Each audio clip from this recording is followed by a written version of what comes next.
오늘은 학교 장터 6년 차인 제가 지금 즉시 무엇을 준비해야 내년 초에 바로 돈을 벌 수 있는지 그 방법에 대해서 알려드리도록 하겠습니다. 혹시 여러분이 학교 장터를 시작하려고 하는데 물품을 등록할 수 없는 시기에는 뭘 해야 될지 모르시거나 고민되시지 않나요? 아마 많은 분들이 이렇게 생각할 겁니다. 지금은 등록도 못하는데 뭘 해? 등록할 수 있을 때 시작하면 되지. 근데 똑같은 상황을 맞닥뜨린 제 수강생분들도 똑같은 고민을 하시더라고요. 그래서 저는 오히려 반대로 말씀드렸습니다. 대표님, 미리 준비하지 않으면 이번에도 또 기회를 놓칩니다. 물품을 등록할 수 없을 때가 학교 장터를 열심히 준비해야 되는 시기입니다. 왜냐하면 학교 장터에서는 오늘 준비를 시작하면 오늘 바로 매출로 이어지지 않기 때문입니다. 라고 말씀을 드렸습니다. 자, 지금부터는 본격적으로 현재 상황과 대응 방안, 왜 그런 대응을 해야 되는지까지 설명을 드려보도록 할게요. 2026년 10월 말부터 내년 초까지는 새로운 물품을 등록할 수가 없습니다. 그렇다면 그때는 아무것도 할 필요가 없는 걸까요? 절대 아닙니다. 저는 이제 수많은 수강생분들의 사례를 봤잖아요. 매번 이제 그 시기와 형태는 다르지만 이번에 처음 있는 일이 아니란 말이에요. 오히려 그 기간에 공부하고 팔릴 가능성이 있는 상품을 찾고 소싱 데이터를 쌓아놓아야 됩니다. 그래야 다시 등록할 수 있게 됐을 때 남들보다 빠르게 움직일 수 있습니다. 근데 이게 단순히 뭐든 미리 하면 좋으니까 뭐 이런 개념이 아닙니다. 오늘은 제가 왜 이렇게까지 미리 준비해야 한다라고 말씀을 드리는지 학교 장터의 실제 데이터를 보면서 설명을 드려보도록 하겠습니다. 그리고 영상 후반부에는 기존 상품만 등록해놓고 가만히 있으면 왜 매출이 유지되지 않는지도 말씀을 드리도록 하겠습니다. 우리는 느낌이 아니라 데이터로 판단해야 됩니다. 사업을 하다 보면 주변에서 정말 많은 이야기를 듣습니다. 요즘 학교 장터 경쟁이 너무 심해졌대. 이미 시작한 사람들이 너무 많아서 늦었대. 이제는 예전처럼 돈 벌기 힘들대. 보통은 부정적인 이야기들이죠. 근데 이런 이야기를 들었을 때 바로 믿으면 안 됩니다. 누가 그러던데요? 뭐 카페에서 봤는데요? 시인이 안 된다고 하던데요? 사업은 이런 카더라 통신만으로 판단하면 안 됩니다. 느낌이 아니라 데이터를 확인해야 됩니다. 행정반에서 근무하면 학교 장터 전문가인가요? 교사는 학교 장터 전문가인가요? 그분들은 셀러 활동을 한 번도 해보지 않았을 가능성이 높고 해봤더라도 전문가가 아닐 가능성이 매우 높습니다. 근데 문제는 그 사람의 한마디로 내 소중한 기회를 날릴 수 있다는 거예요. 아, 그래? 그럼 안 해야지 하고 말아버리잖아요. 저는 2021년도에 학교 장터를 시작했습니다. 그래서 지금 이제 학교 장터가 제가 시작했을 때보다 좋아졌는지 나빠졌는지를 판단을 해보거든요. 그러려면은 2021년의 데이터와 최근 데이터를 비교해보면 되겠죠. 표를 보시면 2021년 등록된 물품의 최근 1년간 판매 금액은 약 150억 원입니다. 근데 2024년 등록 제품은 약 730억 원입니다. 최근 등록된 제품의 판매가 거의 5배가 많습니다. 물론 판매 금액만 늘어난 것은 아닙니다. 등록 제품 수도 늘어났고 객단가도 변동됐죠. 중요한 건요, 이런 데이터 자체를 확인하지 않은 상태에서 중요한 의사결정을 해버리니까 소중한 기회를 놓쳐버린다는 거예요. 그리고 나중에 가서 막 이런 얘기들 하잖아요. 아, 그때 내가 그거 시작했었어야 되는데, 아니면은 그거 내가 들어는 봤었는데 그때 왜 안 했지? 자, 지금부터 의사결정을 내리는 중요한 숫자들을 하나씩 설명드려 볼게요. 먼저 빨간 표시가 되어 있는 부분 중에서 판매 확률입니다. 쉽게 말해서 내가 물건을 하나 올렸을 때 판매 확률이에요. 21년부터 24년까지 매년 올라가죠. 자, 그 다음은 객단가입니다. 한 번 계약이 들어올 때 얼마 정도의 금액으로 팔리느냐입니다. 제가 맨날 학교 장터 객단가 높아요, 단체 주문 많습니다, 뭐 이렇게 말씀을 드리는데 실제로 이렇게 높습니다. 이것도 매년 상승하죠. 그리고 마지막으로 이게 제일 중요합니다. 기대 매출. 간단히 말해서 하나 물건 등록할 때마다 기대되는 매출입니다. 사실 매년 팔릴 확률도 올라가고 하나 팔릴 때마다의 계약 금액도 올라가니까 당연히 기대 매출도 올라가겠죠. 자, 지금까지 보신 데이터가 결론적으로 무엇을 의미할까요?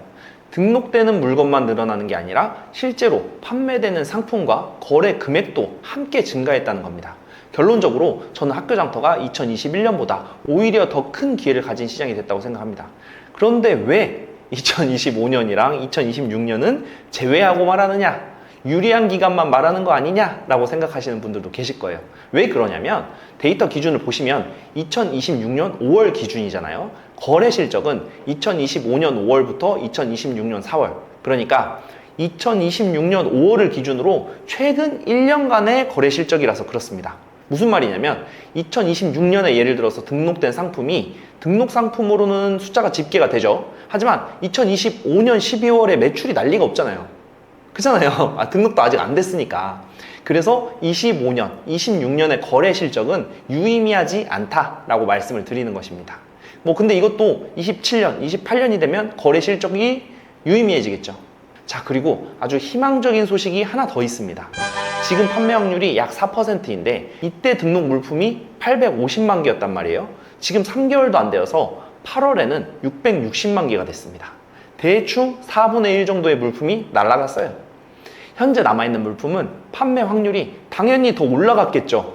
내년 초가 되어서 다시 물품 등록이 가능할 때에는 지금보다도 판매 확률이 훨씬 더 올라간 상태에서 시작하실 수가 있습니다.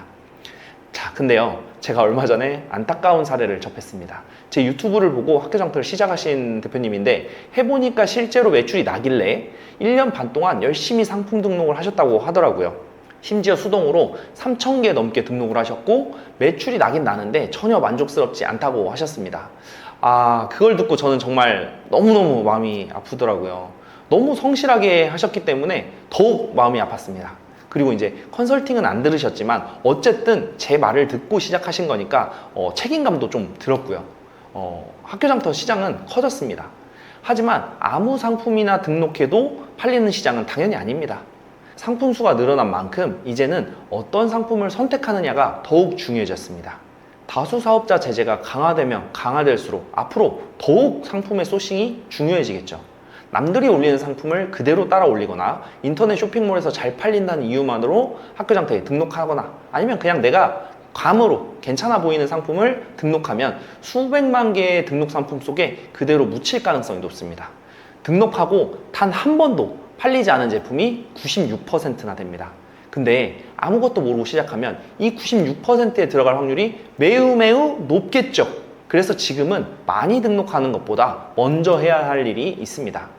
바로 데이터를 보고 어떤 상품을 등록할지 판단하는 겁니다. 시장이 커진 것은 당연히 엄청난 기회입니다. 심지어 판매 확률도 기대 매출도 올라가고 있잖아요. 엄청난 기회죠. 하지만 준비되지 않은 사람에게는 그 커진 시장이 오히려 더 치열하게 느껴질 수 있습니다. 결국 기회를 잡는 사람은 데이터를 보고 의사결정하는 사람, 데이터를 보고 잘 팔리는 제품을 등록하는 사람입니다. 그렇지 않으면 등록 상품이 늘어났으니까 판매 확률이 점점 더 어렵다라고 느끼시겠죠. 근데 왜 12월 전에 미리 준비해야 될까요? 학교장터에서는 2026년 10월 말부터 내년 초까지는 새로운 물품을 등록할 수가 없습니다. 그때는 상품 등록 못하니까 그냥 쉬어야겠네요. 근데 이 생각이 정말 위험합니다. 1월이 되어서 물품 등록이 다시 가능해진 다음 그때부터 상품을 찾으려고 하면 어떻게 될까요? 어떤 상품을 등록해야 할지 검색하고 공급사를 찾고 가격도 비교하고 학교에서 실제로 구매할 가능성이 있는지 확인하고 상품 정보를 정리하는 동안 시간이 계속 지나갑니다. 남들은 준비해둔 상품을 이미 등록하고 있는데 나는 그제야 어떤 상품을 올릴지 찾기 시작하는 겁니다. 학교장터는 상품 하나를 발견했다고 해서 바로 등록할 수 있는 구조가 아닙니다. 제품을 찾고 가격을 계산하고 배송 조건 확인하고 공급이 계속 가능한지 확인을 해야 되겠죠. 그리고 이제 물품을 등록 요청하더라도 검수를 거쳐서 상품 등록이 실제 완료되는 데까지도 시간이 걸리죠. 그러니까 등록할 수 없는 기간은 아무것도 하지 않는 기간이 아닙니다. 물품을 등록하지 못하더라도 어떤 상품을 등록할지 조사하고 분류하고 기록해서 소싱 데이터를 쌓아놓을 수는 있잖아요. 그렇게 준비해 놓아야 등록이 가능해지는 순간 바로 움직일 수 있겠죠. 사람에게는 반드시 예상하지 못한 일이 생깁니다. 그런데 미리 준비해야 되는 이유는 단순히 남들보다 빨리 등록하기 위해서만은 아닙니다.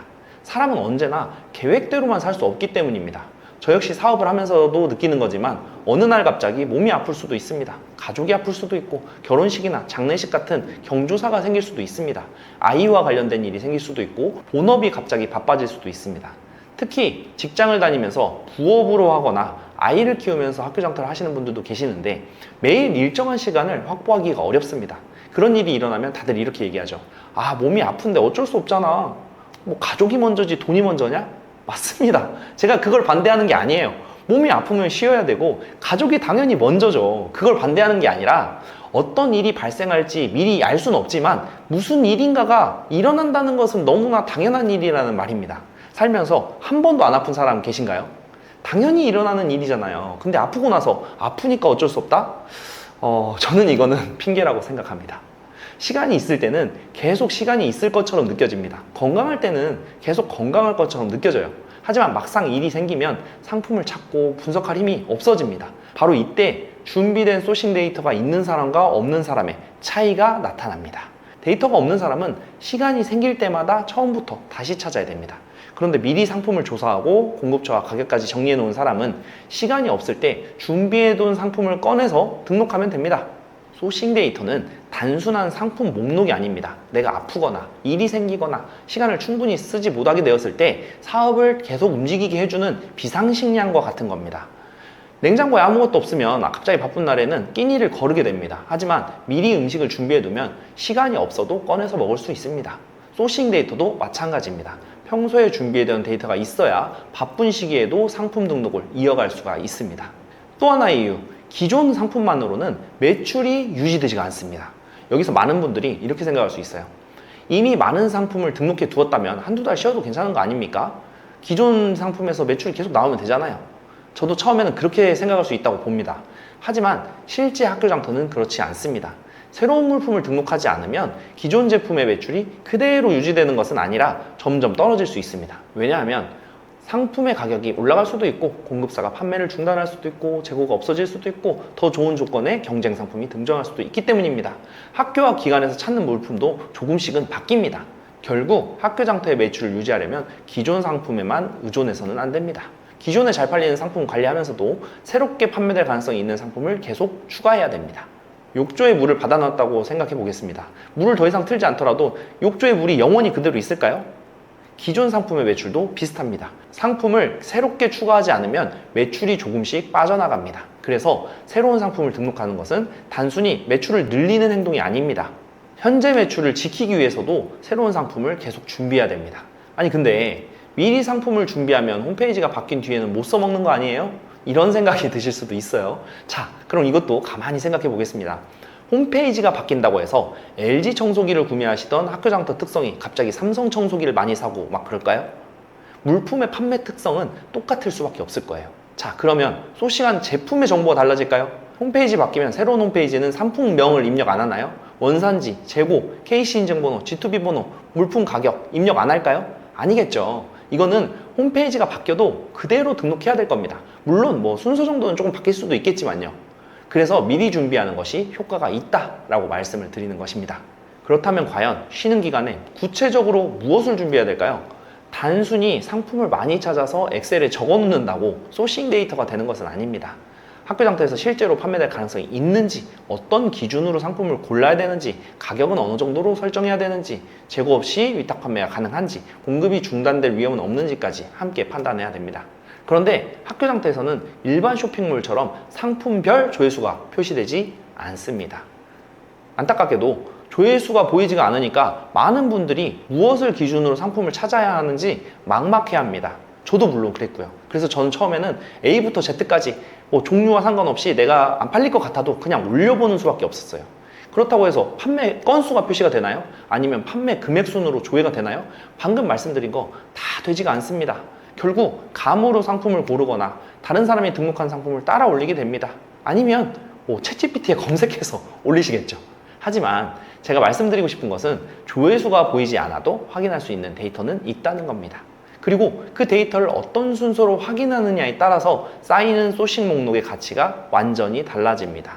상품 이름만 모아놓은 목록과 실제 판매 가능성을 검토한 데이터는 전혀 가치가 다른 자료겠죠.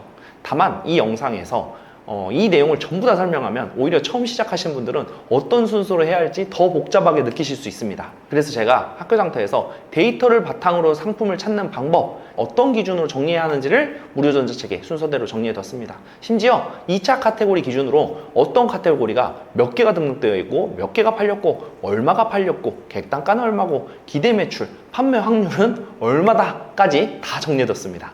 이거 공짜니까요. 필요하신 분은 고정 댓글 링크 클릭해서 신청해 주시면 발송 드리도록 하겠습니다. 학교장터는 제가 시작한 2021년보다 시장 규모가 훨씬 커졌습니다. 실제로 판매되는 제품 수와 전체 판매 금액도 크게 증가했습니다.